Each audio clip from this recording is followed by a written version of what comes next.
comfort, it's much easier to put something in the buccal space than the vaginal space, and likewise for the interchange between sublingual and rectal. Next, please. So these are just sort of the rationale for these routes, and I think I've probably covered some of it.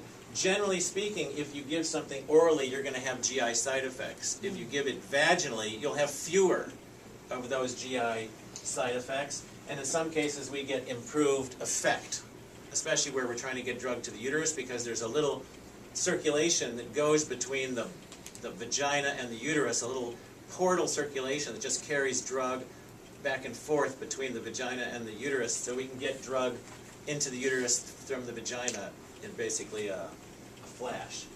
And again, buccal sublingual, we found that when we did give it vaginally, often pills didn't dissolve in the vagina because they're meant for a more oral type of environment.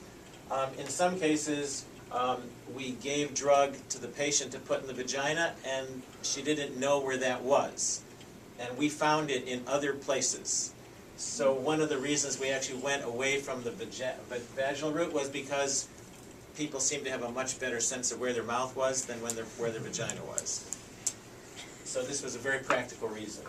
Now, there is some variability of effects in the vaginal environment, which we also avoid in the sublingual or buccal environments, and I can show you a slide about that. But this is often a cultural issue that patients want fewer vaginal exams, and in some cases where you're using misoprostol over and over, that's a real plus, because just putting something in your mouth every 3 hours is different than putting something in the vagina every 3 hours. The rectal use was one of the original sites that was advocated for postpartum hemorrhage, but the data on rectal use are really very limited. And we've gotten away from rectal use now, and pretty much now for postpartum hemorrhage, unless there's a reason why the patient can't put something in her mouth and use it either orally or sublingually, we prefer not to use the rectal route. Next. Now these are just graphs to show you what I mean, and you might be willing to take my word for it, or you might want to see the real proof, I don't know. But basically, just really quickly, this shows you what happens if you give a drug orally, the same drug orally or vaginal, not misoprostol. And the dashed lines here are vaginal, and the oral is the solid line. And what you see is that you get a rapid rise in drug level when you give it orally, where the lower but more prolonged level when you give it vaginally. And that's exactly what we want, because we want this drug to hang around for a while and keep the uterus contracting or contracted. So the longer that we can get the uterus contracted, the more effect that we can get out of it. Whereas if I'm just trying to coat some ulcers, I want to get a high effect, and I don't care if it goes away, because once the ulcer is coated, I'm not symptomatic anymore and I'm going to feel better. That's okay. But for prolonged effect, we may want something like this. The peak level isn't so important to us. Next. And because it's sort of a Murphy's Law, you can do this almost any place. Now we added sublingual, and we've got oral and vaginal to the mix. And you don't see rectal in this one, but see, sublingual looks a little bit more like oral, but you get even higher levels. It's the way tequila works. You never actually have to swallow tequila.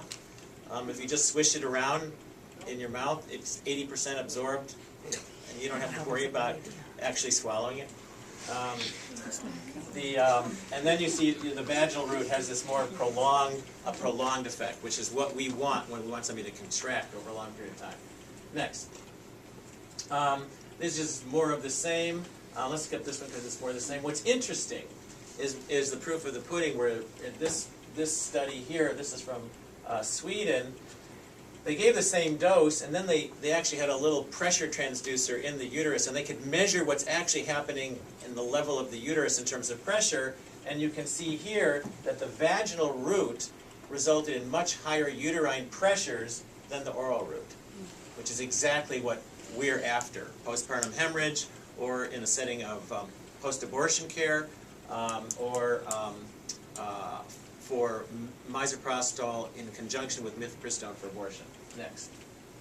And this again, now this shows the same thing with the rectal route, and you can see here that in this uterine activity, so this is pressure transducer again, you don't get as much response with the rectal route as you do with the buccal or the vaginal routes largely because of probably interference with whatever else is in the rectum, for the most part. Next, please. One of the nice things about misoprostol is that it works on very large women. Even if you're a large person, and it won't affect the serum levels.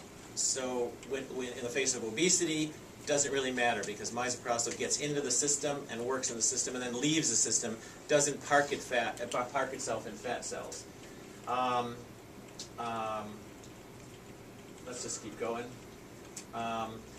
This is a little more subtle, but it basically, in settings where we give it on multiple occasions, what this study meant to show you is that the vaginal route can be dangerous, and sublingual is more reliable because of if you get blood in the vagina. And this is why, obviously, in a postpartum hemorrhage setting, we don't put the misoprostol in the vagina because it won't be absorbed. In the sublingual route, though, it's always absorbed independent of what's actually happening in the vagina. Next, please. And basically, this is just the study where he had vaginal bleeding or no vaginal bleeding, but where there was vaginal bleeding, the serum levels of the misoprostol go way down, not doing anything now.